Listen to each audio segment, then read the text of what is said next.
So a lot of people listening to this have probably done a lot of testing. And that doesn't mean that testing is necessarily bad. It just means you have to understand the limitations of testing. So if we're going to look for the toxic five, it's a combination of all of these things that ends up causing long COVID chronic fatigue syndrome and autoimmunity. Welcome to the Inspired Living with Autoimmunity podcast, the podcast for high achievers who want to stay sharp, focused, and full of energy despite their diagnosis. With your host, National Board Certified Functional Medicine Health Coach, Julie Michelson, where Julie helps you take your power back from autoimmunity. And now here's your host, Julie Michelson.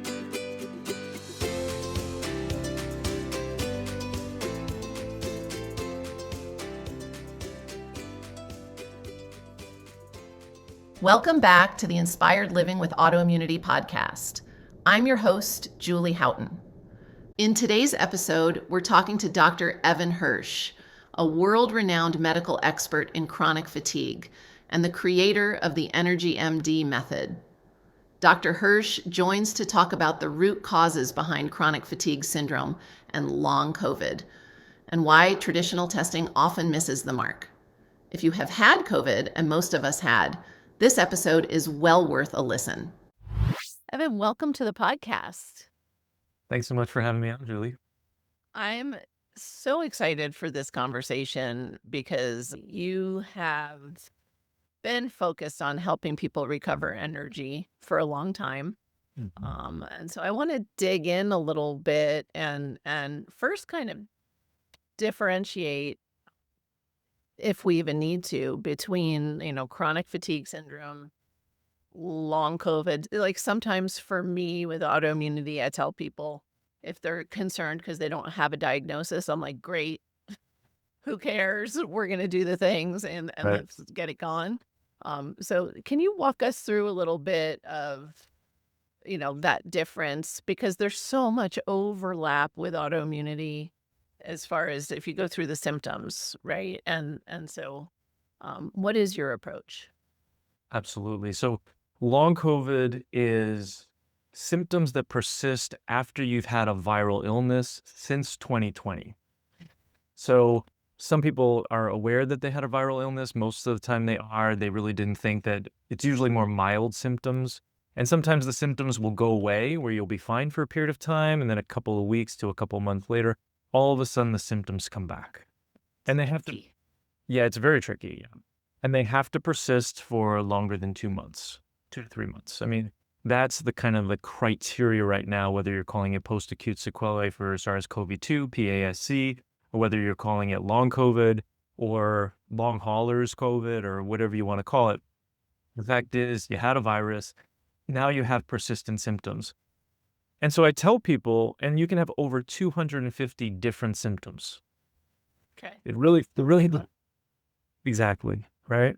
It really just depends on where in the body the virus has gone, where the spike protein has gone. If it's in the muscles and you have muscle pain and you've been diagnosed maybe with fibromyalgia or polymyalgia rheumatic or whatever it is, there's something that is in that particular part of the body that the immune system is trying to get rid of, and it causes inflammation and it causes autoimmunity and it causes symptoms, right? Yeah. So Years that's ago, we would call this I would call it at least like post-viral, inflammatory syndrome or right. COVID's certainly not the only virus that can cause that kind of, but it is really a different kind of virus. It tends to, like you said, with the over 250 symptoms. And I love that explanation of showing up differently in our bodies.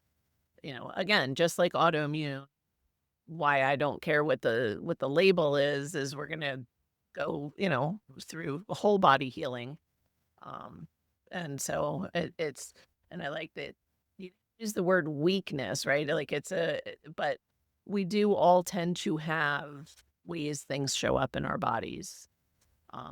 But this fatigue, this overwhelming fatigue, that I would imagine is also part of chronic fatigue syndrome. it's intense. It's It's incredibly intense. It's incredibly debilitating. When I had my chronic fatigue syndrome, it just about destroyed my life. And the definition of, there's a gamut here. So you can have fatigue that's really significant, that is compromising the quality of your life, and you don't have chronic fatigue syndrome. When I had chronic fatigue syndrome, and I'm calling it that, but I didn't qualify for an official diagnosis because I didn't have sleep issues. To have chronic fatigue syndrome, per the diagnosis from 2015 of the Institute of Medicine, you need to have fatigue, a really severe exhaustion, and post-exertional malaise, where if you exert yourself, you feel worse. You need to have sleep issues. You need to have brain fog. You need to have body pain. And so I did not have sleep issues, but I had everything else. My brain fog was so bad, I couldn't remember the person's name sitting in front of me, even if they just told it to me a couple minutes ago, right? sure. So, so you don't have to have an official diagnosis of chronic fatigue syndrome if you in order to get help. So the other thing too is that the chronic fatigue syndrome, you have to have you have to have those symptoms for longer than 6 months. Yeah. So you can kind of hear a little bit of the differences between long COVID. Long COVID, it's these 250 different symptoms. The main symptoms are the ones that I just mentioned for chronic fatigue. So the fatigue, the post-exertional malaise, the brain fog, the body pain, the sleep issues, lost in smell and taste, neuropathies. There's lots of different symptoms. And so you don't have to have specific symptoms. You don't have to have it for a certain amount of time in order to raise your hand, listen to your body and say, you know what, there's something wrong here and I need help. Yeah. And I love that you say that, because I think just human nature, we tend to wait too long. Like nobody ever says, gee, I wish I waited longer to get help, right? No one's ever said that. So, we do tend to normalize and explain away, or, which is really typical now, go from doctor to doctor to doctor, and they're treating symptoms, and they're not getting this systematic approach, which is what you use, to, again, back to whole body, whole health. And I want to, one of the things I know I've heard you talk about in other interviews is testing. You are no longer testing, right? Yeah. So one of the things that I learned in medical school that was actually correct was that a diagnosis is really determined by history plus symptoms for, 90%, 95%, and then labs and physical exam is going to be the other 5 or 10%. And so when somebody has, if it quacks like a duck and looks like a duck, it's probably a duck. But what I've found over the last decade of working with people with chronic fatigue syndrome is that the more that I tested, oftentimes the more confusing it got, and oftentimes 9 times out of 10, I would miss something. And this is because the testing is imperfect. So a lot of people listening to this have probably done a lot of testing, and that doesn't mean that testing is necessarily bad. It just means you have to understand the limitations of testing. So if we're going to look for the toxic 5, which I have found to be the root causes of chronic fatigue syndrome and long COVID that we're going to go into in a moment, we're talking about heavy metals, chemicals, molds, infections, and nervous system dysfunction. And it's a combination of all of these things that ends up causing long COVID, chronic fatigue syndrome, and autoimmunity. And so sometimes there's one that's most important, but in my experience, it's always all of them. And what I found in doing the testing was that I would do a urine test for heavy metals or chemicals or molds, and that sometimes those wouldn't show up because those urine tests really are tests of excretion. It's measuring how well you're getting crap out of your body. It's not telling us what your total body burden is, like how much is in your body. Right. And guess what? If you test it and it doesn't show up in your urine, nobody's going to treat you for it if they're relying on tests. And so that's the challenge with the urine tests. And then in terms of blood tests and looking at infections, we're either looking at a serology test, which is looking at the immune system's reaction to an infection. Now, if you have the toxic 5 and you have the inflammation and all this, the immune system is not functioning correctly. So then you're asking a dysfunctional immune system to give you Good an accurate information. test. Exactly. And it just doesn't work, right? And so that's one way that we test for infections. And the other way is looking for a PCR test or DNA of the infection. And if the infection is in the muscles and you're testing the urine or the blood, it's not going to show up, right? And then guess what? You're not going to treat that particular infection. So what I have found in order to, and then the thing is about testing too, is that you do the test, you wait a couple weeks to a month to get the test back, then you do a treatment, and then you see how long that treatment goes, and then you do another test to see whether or not you fixed that thing that you're working. looking for. You wait another couple months. And what I found is that it takes less time, less money to actually just go through a process of treatments that actually work for these different causes, because it's going to take 6 to 12 months to actually get the toxic 5 out of the body and to retrain the nervous system, in my experience. And so it's just better to kind of like work through a process of taking what you need for each of these causes in order to be able to get to the finish line. Because when you're looking at these are 99% of all the possible causes. There's probably other causes that are out there that we just don't know yet.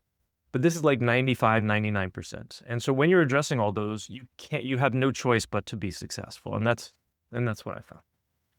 Which I so appreciate. And one of the, I like certain testing for, I always say, for buy-in, right? So doing, Sure. specializing in autoimmunity, I'm with you.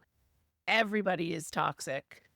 And, and I laugh, I'll throw myself under the bus when I first learned about functional medicine. And it was like, I thought root cause was a singular, what's that one thing? Right. And so it is always a combination of all these things, and they all do need. It's you can just prioritize, which you can do with history and good listening skills. Mhm. Of where do we start, and sometimes it's where is somebody ready to start too. So the interesting thing is the nervous system dysregulation. I feel like post 2020 is and it's absolutely a driver of autoimmunity, no question, but like kind of the levels in which it's showing up Mhm. since 2020 seems, like exponential. Are you Yeah. seeing the same thing? It's- Yeah, I don't know whether or not it's just more of my awareness. We incorporated nervous system retraining into our program about 6 months ago, just because I was seeing so many people get better faster when they do it, right? Yeah. And so, but yeah, I definitely think that there's been more of an issue, and part of that is that, you know, the more toxins, the more infections, the more exposure that you have to a lot of these, and the more that they upset the immune system, the more they're going to upset the nervous system. And so, interestingly, there was a study that was done of 265,000 people who had COVID. They were followed for 6 months, and after 6 months, 35% of them had a new mental health diagnosis. So we're talking about depression, anxiety, bipolar, schizophrenia. So, you know, and that's just from probably the COVID virus. And so, once again, if you've had a viral illness and now you have a new mental health diagnosis, you have to look at that. But what's happening is that the virus, the spike protein, and then its combination with the rest of the toxic 5 are causing certain deficiencies like neurotransmitter deficiencies, which end up causing issues in the nervous system, whether it's peripheral and you get numbness and tingling in the hands and the feet, whether and you have a hard time smelling, whether it's central, you've got brain fog, etc. So there's all of that, and then there's also the increased stress of just being in a society with the lockdown, the pandemic, the increased stressors that caused, the the inflation and the cost of things going up, having to have two incomes in a family and now dealing with chaos in the world and wars and all that. And we just don't have good tools. Our mindset, we're not taught mindset and nervous system practices at an early age like we need to. And so consequently, when SHIT hits the fan, and there's a lot of there's a lot of crap happening in our lives. Like, how do we deal with it? It's like with toxins, right? Like Exactly. if we're not mitigating, I always say, like, if you're not practicing mindset and nervous system regulation techniques, stress management techniques, um, you'll lose at some point. Right. Obviously for everybody listening, we've already all experienced that. But the goal is, like, let's not have to get sick to learn the tools to help prevent getting sick. Wouldn't that be something? Exactly, but, that's not the spiritual journey, right? The spiritual journey is that you have to have suffering in Yeah. order to, like, come through it, in order to have, kind of this hero's journey. I mean, I was on a podcast the other day, and the person was talking about cancer. Actually, it was I was interviewing somebody, and she was talking about cancer. And oftentimes you hear this adage, "Cancer saved my life." A lot of people can say the same thing about the diseases that we're talking about, autoimmunity, long COVID, chronic Absolutely. fatigue syndrome, because it gives you this opportunity. I mean, it totally sucks. But if you choose to look at it as a spiritual opportunity for, okay, what do I need to learn from this? What do I need to change in my life in order to be able to get through this and then have the best life that I possibly can? Because if you're just going along and everything is hunky dory, like, you don't have to look at your shit. Right. No, absolutely. And nor typically will you. Right. Um, and for sure, I wouldn't be having this conversation with you and doing the work that I'm doing. And I would like to think I would still have purpose. But it wouldn't be this.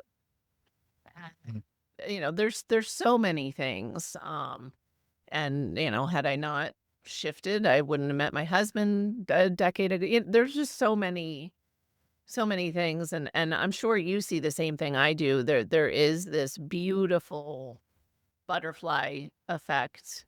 Especially, we both tend to work often with women, often with women of post childbearing years, and so I like that. I really love, when I get that feedback of it's changed the way the family lives, right? Because that's exactly what we're talking about. Those kids are going to grow up with tools that we were never given, Right. you know. And so that's the change. Obviously, the living in a cave is not really an option. It's we need the tools.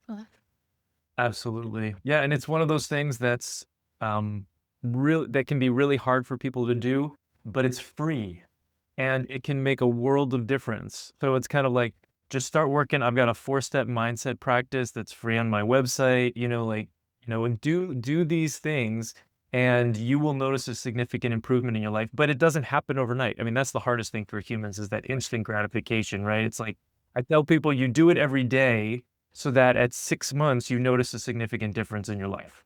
You're like, oh, yeah, it's not.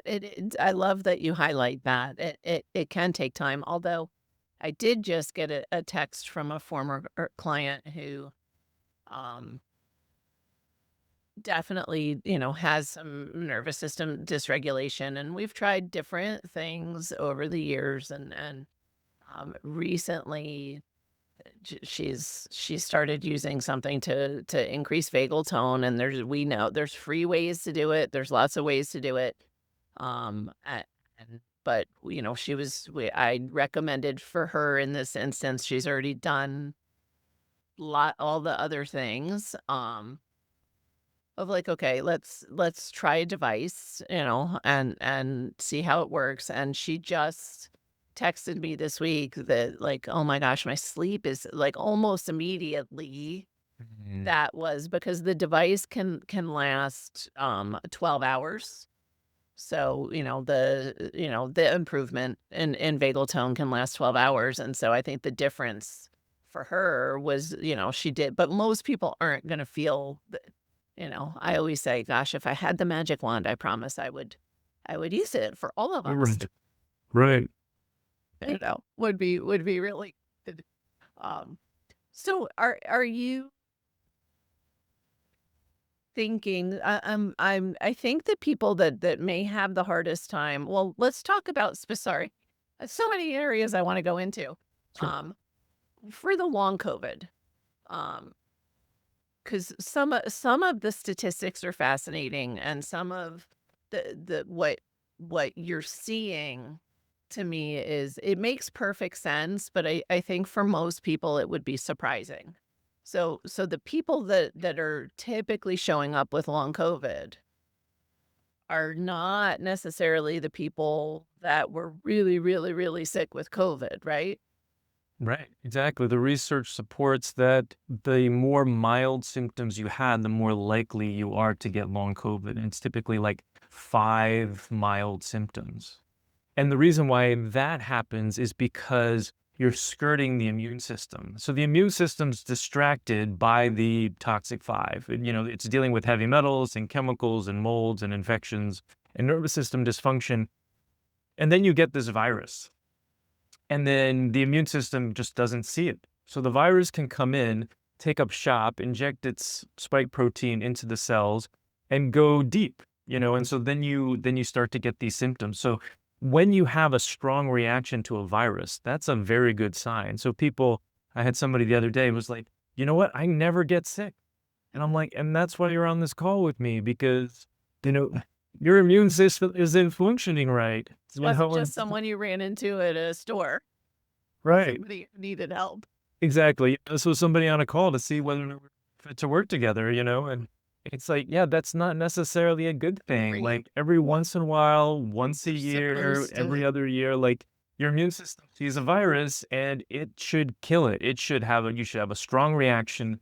You should have potentially, a fever, your nose is running. Like these are all the things that the immune system is doing, trying to get rid of that virus that it is supposed to do. And then it gets rid of it, and then it has the memory so that it can get rid of it faster next time, right? So if that doesn't happen, that generally doesn't mean that your immune system is amazing. I mean, maybe it was a mild illness or whatever, but for the most part, it's like the virus, the spike protein is skirting around the immune system. So that's it's something important for people to be aware of.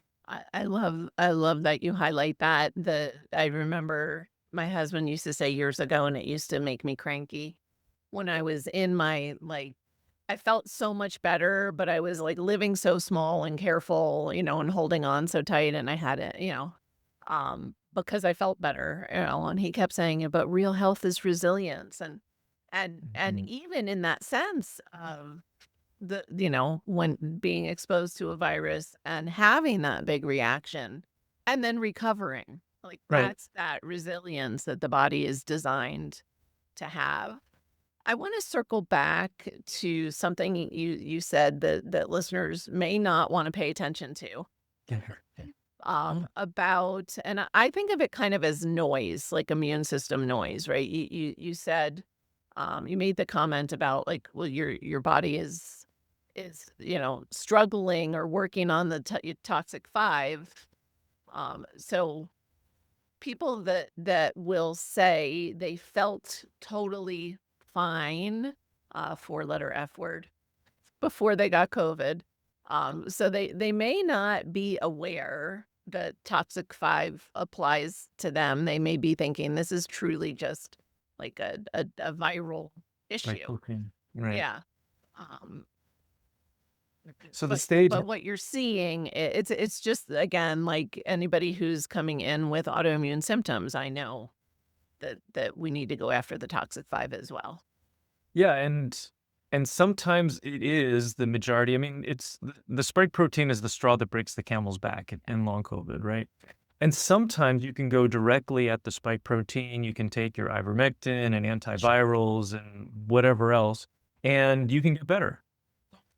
That is not the majority of the people I mean, You that's see. nobody that I see. Right. Because those people have already tried those things. They've gone to their naturopath, they've gone to their long COVID clinic or whatever, and they've gotten better. But that's not the people that I see. Who I see are people who basically the stage was already set. Like people who are like, no, I don't have these things in my body.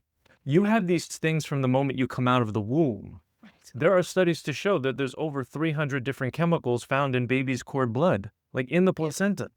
like a major detox event for a woman is having a child, right? It's also a very stressful event, and that's a major trigger for autoimmunity Right. as well, right?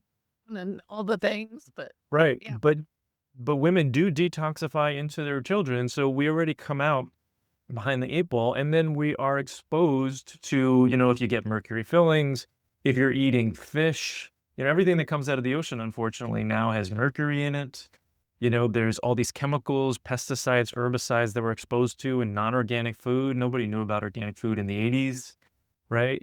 Like this was my story, and then I ate gluten and dairy and I was chronically constipated, so I couldn't get toxins out of my body. And then I lived in moldy places, at a place in medical school where the cats peed on the cardboard and the cardboard had mold in them, and I stuck them in my car and I drove cross country, like these things that you don't know, that you don't realize are significant, and then you have some relationship stressors and whatever ends up happening. And then there's a straw that breaks the camel's back, right?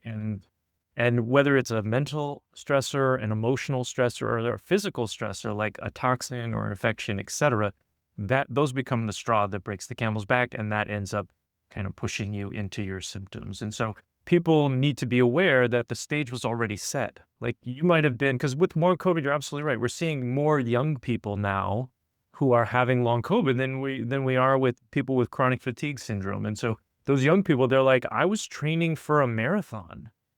Like, how could this possibly be me? It's like you still had stuff in your body that was causing the immune system to look the other way when the spike protein came into the body. And so, I have found that you cannot get rid of infections out of the body if you have heavy metals, chemicals, and molds that are present, and nervous system dysfunction. So that will not allow the immune system to do the work that it needs to do. You can't just kill something in the body, whether it's pharmaceutical or natural, to get rid of a virus, a parasite, a bacteria, yeast, whatever, if you do not have a somewhat intact immune system. So you have to free up the immune system by getting rid of these toxins. And you have to be able to clear. So, Right. back to your story. Sorry to pick on you, but it's so common. Please. Like if you're not pooping, you're not clearing, right? Like Absolutely. And the more you're toxins and infections you have, the more congested you get. So part of our 4-step process, we have a step that is specifically for opening up all those pathways. Otherwise, you can't get the crap out. yeah, literally and Literally. figuratively, Yep. all both ways. I love that. I just wanted to highlight that because I think it's the same with autoimmune, right? Like sometimes that tipping point or that straw that broke the camel's back is, people are aware of. Like I felt okay until um Right. sometimes like I was one of the people, definitely. I think there was a stressor again, because we all have all the things. Nobody has just one thing. I didn't know, it was heavy metals, it was molds, mycotoxins. Um, and my MO nervous system wise is I'm like great in a crisis. It's the after I fall apart. Uh-huh. And Mhm. so it wasn't as in the moment that my symptoms became unignorable. Um, I was beyond the big stressor in my life. I was on the other side of it. And so sometimes it can take a little, figuring out, but it doesn't mean that that stressor caused my autoimmunity. And, just getting through that life event, wasn't going to, it actually triggered the RA. It wasn't going to heal it. So, Mm. um, but I just love that. I call it tipping point, whatever you want to call it. Right. There's been stuff brewing. And if you think of, even like you said, like somebody who's not, moving their bowels regularly, or like that counts. Like that, you know, Not drinking enough water, not yeah, getting enough sleep. Yeah. all the things that so many people do, and the not drinking. It's fascinating to me. Again, back to we normalize symptoms. We also just normalize our body patterns, right? So, if you just ask somebody, how's your GI system? And they'll say like, fine. Oh, do you poop regularly? Yeah. And then you find out it's like once or twice a week. It's Right. regular for them. That's not, same with water. I've encountered so many people who are like, well, I don't like water. Right. uh, Which is hard for me to I understand that's a thing. Right. People have said it. But it's like so things, foundational, right? Right. Yeah. It's these habits that, I consider it a level one problem. If you can fix your lifestyle habits and you can resolve your chronic fatigue or your long COVID. And there are some people who can do that, right? You get enough sleep, you're drinking 3 liters of water a day, but the thing about water is that, it doesn't happen overnight. Like you have to Right. develop a taste and you can't just go to 3 liters of water a day. You have to increase slowly. You have to flavor your water. You have to put, I mean, for some people, I recommend sea salt for a lot of people because it helps the adrenals. And oftentimes these people are craving salt anyway. So like you have to work through a process in order to create a new set point for your body. Yeah. So your body is going to, as humans, we're incredibly adaptable. Whatever it is, like you said, we normalize. We think that we're tired because we're just getting older. Like I've got 68-year-olds and 70-year-olds in my program who feel like they're healthier now and they have more energy than they did when they were 20 or 30. So that's not the case. But like you said, we normalize it. We remember what our parents did. Be like, oh, I remember my dad lying on the couch or whatever, and he must have been tired. And so now I'm tired. And that's kind of like how it goes. So, there's a lot of Information. awareness. That I know that we're Right. aging. It's in, we always say at the clinic, like, we want you to die of old age healthy, Right. right? Like not decline until you're in diapers and a burden on your family and not enjoy like that's not the nobody wants that. It's not the numbers of like how long. My grandmother did that the last decade she was alive. She wasn't, I mean, her body was fine, but like, she really wasn't here with us her last decade. Nobody wants that. And it's not that doesn't have to be the trajectory. So I love that you brought that. That is literally my biggest pet peeve is that, and I'm not saying like you have to run to the doctor for every ache or pain or symptom. We're again back to resilience. We're also supposed to experience stuff and get better. But I love that you highlight that because it is all inflammation. I think of the inflammation. I used the word noise before when you said, like if the body's working on, the toxic five, it can't handle the virus. It's not going to knock out the virus or take care of the virus. Right. Um, and I just think of that and that's like the toxic five causes chronic inflammation. When you have chronic inflammation, you don't get that acute inflammatory spike that sends the immune system where it's supposed to go. Right. You might be too young. I'm old enough. I think of the fuzzy TV screen, when the antenna wasn't just right when I was younger, which I know now I need a more modern analogy because there's really not unless you look for something called a fuzzy TV screen. But it's like that. It's like, you just can't make out the picture and it's too much input. Right. Yeah. Well, I think it's such a big question. Like, what does it take in order to change our habits? Yeah. And it takes pain. Unfortunately, it takes a lot of pain. People are not necessarily willing to give up their gluten until they're in enough pain to do so. Yeah, so it's really hard. It's unfortunate, but I think it's just kind of like as humans, we're moved by either pleasure or pain, and it has to be significant in order for us to make a change because we're too good. And it's kind of it's a blessing and a curse because yes, it's wonderful to be able to be adaptive, Yeah. and we can kind of talk ourselves into that we're fine. And sometimes we need that light shined on our situation to realize that like my quality of life sucks and my relationships suck because And, I can't exactly. I can't do what I want to do in life. And actually, there's something that I can do about it. Yeah. Right.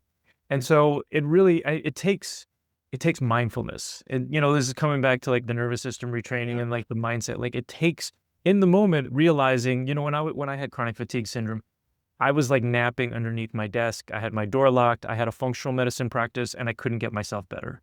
I was replacing all the deficiencies that I knew to do, but I didn't have any training in the toxic 5. And so I was like, okay, I'm doing everything I know to do, but I can help a lot of other people. I just can't help myself. Right. And I'm lying underneath the desk for what felt like the millionth day in a row, right? And I'm like, I had a come to Jesus moment, or as a Jew, a come to Moses moment, or whatever you want to call it, right? And so I was like, okay, Now I you're know speaking. that I need to do something about this, right? And so, people just have to have that moment where they realize that they are important, that their life has worth. And as far as I know, this is the only life we get. Whatever you believe, like make the most of your life. And that may mean Regardless, no, whatever you believe, nowhere says this lifetime doesn't count. Like, exactly. and Exactly. So we like, are. take a year, invest your time, your energy, your money, like improve yourself, improve your health, and the next 50 years of your life are going to be so much better, but it's really hard for people to kind of grasp that. And maybe it's that they don't believe that they have worth. And maybe it's that they don't want to prioritize it because they got so much other stuff going on. Like, I totally get it. And life is so much about priorities, and sometimes people just need that kick in the pants. Yeah. And it really does come down to oxygen mask on you for like you can't show up for whatever fill in the blank, whomever, whatever it is you care about to show up for. You Right. can't show up as your best self when you don't feel well. You Right. know, it's really true. So I love that you're speaking to, and I think it's so good to hear also from a male perspective, because definitely, I see even more in women. People show up and they've poured everything into all the other people they're taking care of. Right. And they've got, like you said, it's the worth. They've got again back to it's not. I know Jews don't own guilt, but the guilt of like, well, if I do this, I'm like, we all bring our own level of guilt. Um, but it flip it. Feel guilty if you don't take the time, energy, and resources to take care of yourself and get well, Right. because you can get well. Well, and that's a big motivator, is that, if you look at all the things that you can't do in your life Yes. and you make it hurt, like that is a huge motivator. Tony Robbins talks about, like, if you want to change your habits, like look in the mirror, like, give yourself a real assessment, and make it hurt. And then you will actually make the change. Now, obviously, we don't want people to, go down a dark path when you do this, but it's just like, how do you motivate yourself? And Yeah. and another motivator is, if you're not going to do it for yourself, do it for your kids, do it for your loved ones. We have people who come into the program because they can't travel to see their children in the next town over because it's too much, Yeah. right? Right. Well, there's the pain point, right? As a Right. mom, like that's a real pain point. The tricky thing is the change takes energy, and we're talking about chronic fatigue and long COVID.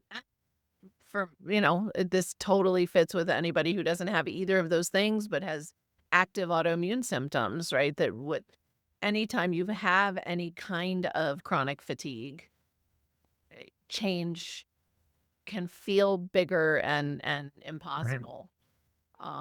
Do you start with the nervous system reset and the mindfulness now? I know you said you guys brought that in about 6 months ago.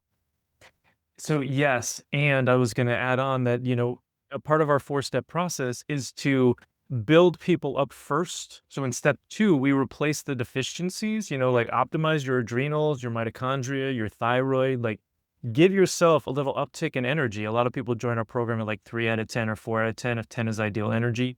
And then they go through step 2 and they're like a 5 out of 10 and they've got less crashes. Like it allows you to things become less stressful, you Yeah. know. You have more resilience, and then we can kind of move into the process of removing the toxic 5. But yeah, it takes, we start the mindset and the nervous system retraining from day 1. We're replacing the deficiencies, so all, like you said, you have to become more resilient in order to move through a process like this. Yeah, and I love that you said that. That's, you've gotta build the good.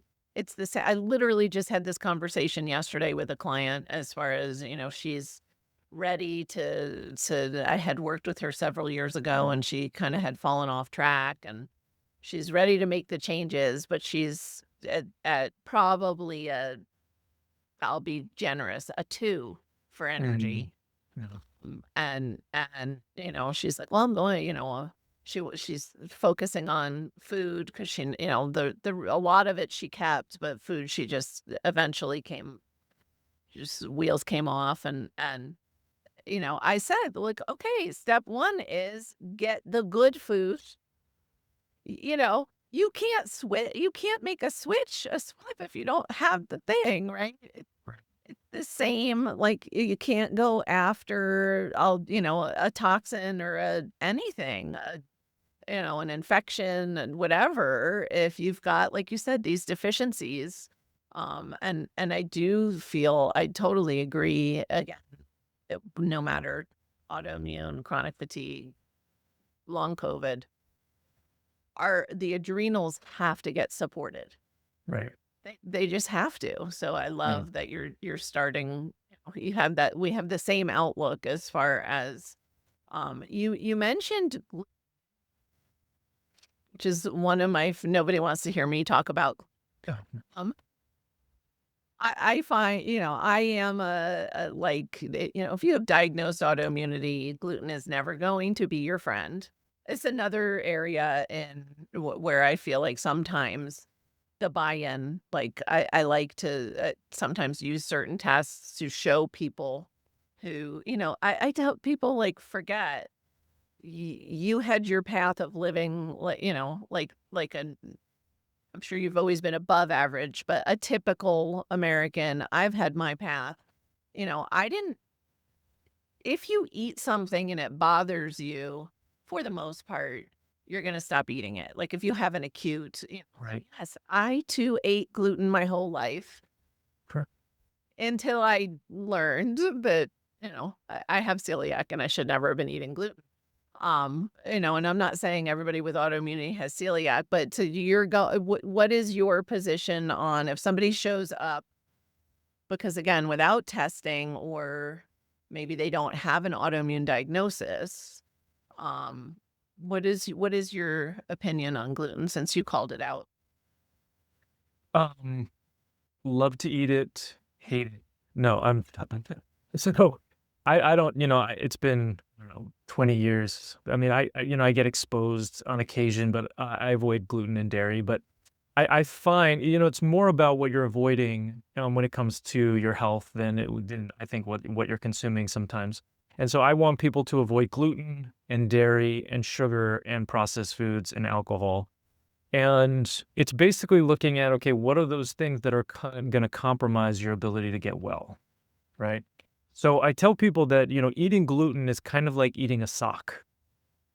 It's incredibly foreign to the body. So when we first met gluten 10,000 years ago, it was a 14 chromosome organism, I believe. And now it's like 49 chromosomes. And so it's like if as humans, if we changed our chromosomes in that way, we would have 3 heads and 9 arms, and like we would look incredibly weird. And so this relationship that we had with gluten once upon a time is is now a problem, is now very different. I just got back from Europe Did you and we did you do it? Did you eat the gluten in Europe? I did, yeah. And we didn't really have we ended up having a problem. Like my wife is incredibly sensitive. If she eats gluten here in the States within 48 hours, she's gonna have gallbladder pain. Like it's just kind of like how it goes. And over there, we had gluten pretty much every day. And at some point, and we were eating too many croissants and whatever. At some point, she got a little bit of gallbladder pain, but nothing like she gets over here.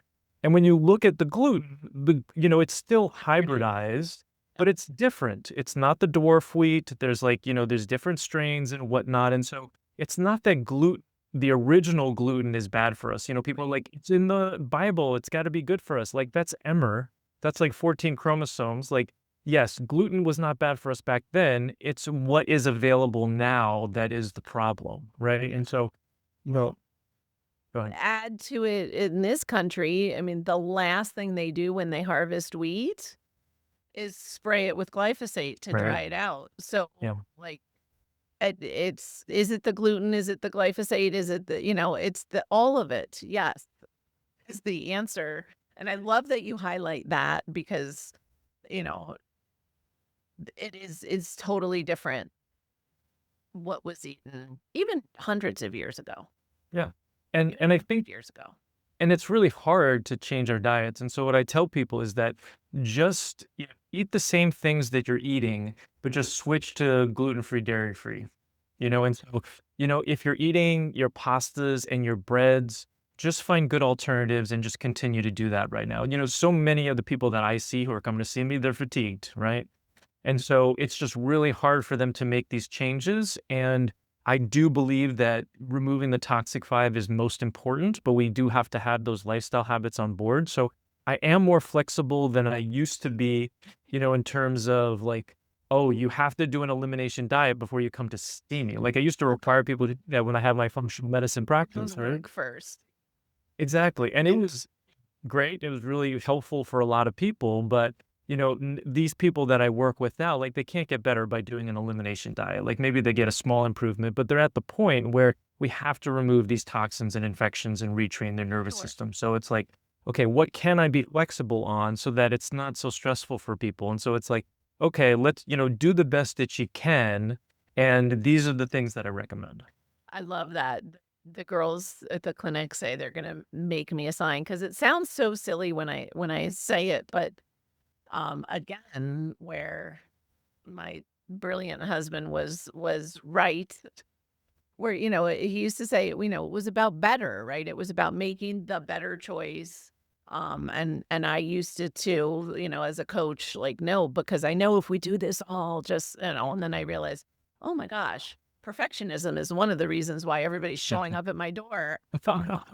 I need to learn a new approach. And so I say all the time, better is better. And the girls are like, duh. And I'm like, no, if you understood what I meant. So every swap and, you know, for me now, and like we use the word gluten like a verb if somebody got Right. exposed in my family because we're all so sensitive. Right. But I do realize that most people aren't like that. And so, less gluten is better. No gluten is better, and Right. so I love that approach of if it's God, we've got to give people doable steps. And these days versus 15 more than that. Wow, time's flying. 17, 18 years ago when my son was first diagnosed with celiac. There are so many swaps. Like Right. and they taste good. It's not They taste good. it's not like gluten or cardboard. Those Right. choices, That's what it used to be. which is where it became, which ultimately I think is even better for a lot of people, at least short term, but where paleo, trumps. It's like, okay, you don't like the Right. gluten-free bread, just stop eating bread. Like it's Right. Exactly. so I think that for people to understand too that there are products available that just make life easier now. It doesn't mean you have to, when you don't have any energy, that you have to learn to bake your own bread. Yeah, and I think I love that. I'm gonna actually start using that. Better is better. And I think that, my mission in life is to improve myself by 1% every single day. Right. And so, Wow. that is my goal. Do I ever achieve it? No. But it's like this idea. We want to continue to upgrade. I see like we can, once again, it comes back to that spiritual journey. Like, what are we here to do? And I think part of it is to improve ourselves. Like, I want to be better when I die than, when I was born. I don't want my 20s to be the best decade of my life. You know No, what I or mean? God forbid, high school. Right. Exactly. So it's like, and when we continue to work on ourselves, continue to work on our health, continue to work on our mindset, our nervous system, like all of these things will end up leading to better lives, happier lives, better relationships, right? More success. Like that stuff doesn't happen without the mindfulness and without those practices. Look at successful people throughout history. They all have done it. Right. Yeah. They didn't just, it's not magic. Like they weren't just born, you know, to be brilliant. Like they work every day. Right. Is amazing. I know you have an intake process, which I love because as a coach, I know it's important. We aren't all the right person for everybody. Right. That would make life really strange. So how if somebody's leaning in and they're like, ooh, I want to work with Dr. Hirsch. What's the process? So I ask people to watch a video that kind of explains my philosophy, a lot of what you've heard today, but I go into more depth about, the 4-step process and some other things. And then if you feel like we resonate, get on a free call with me. We'll spend about an hour where I'll do an assessment to determine whether or not I feel like I can help you. About a third of the time, I tell people that I don't feel like we're a good fit to work together. So it's not a foregone conclusion. It's not good for my business if you join my practice and you don't get better.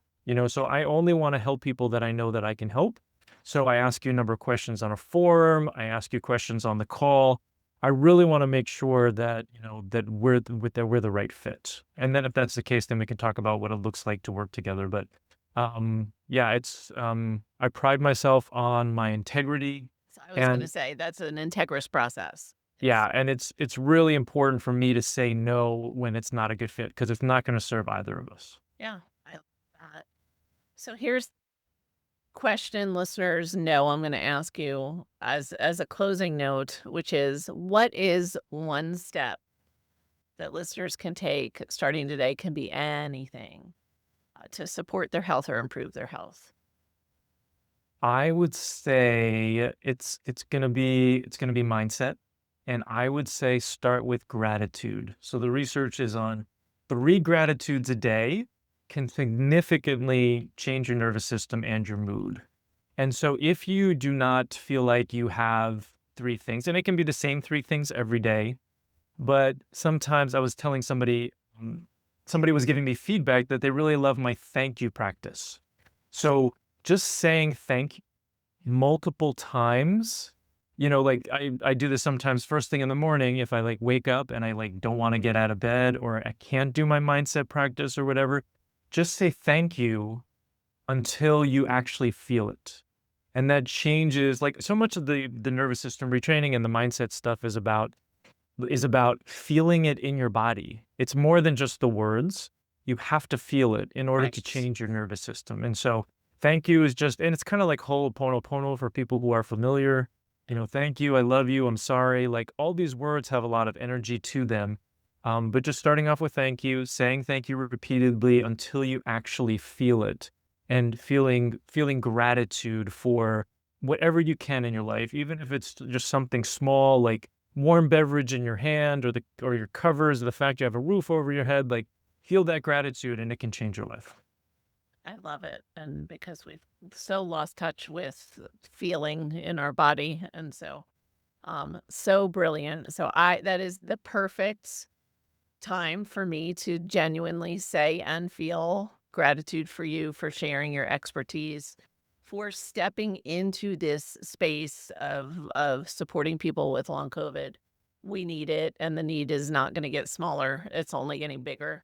And so really, really grateful for you and for the work that you're doing. I appreciate Thank you, it. Julie.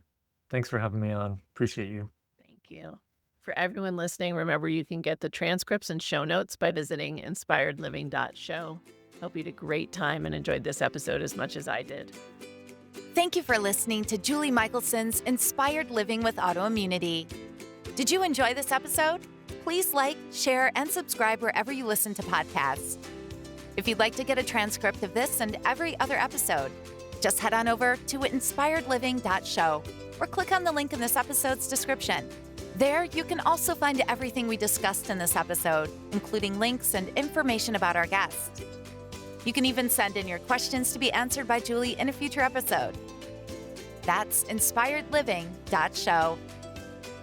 Until next time, this is Julie Michelson's Inspired Living with Autoimmunity podcast, helping you take your power back.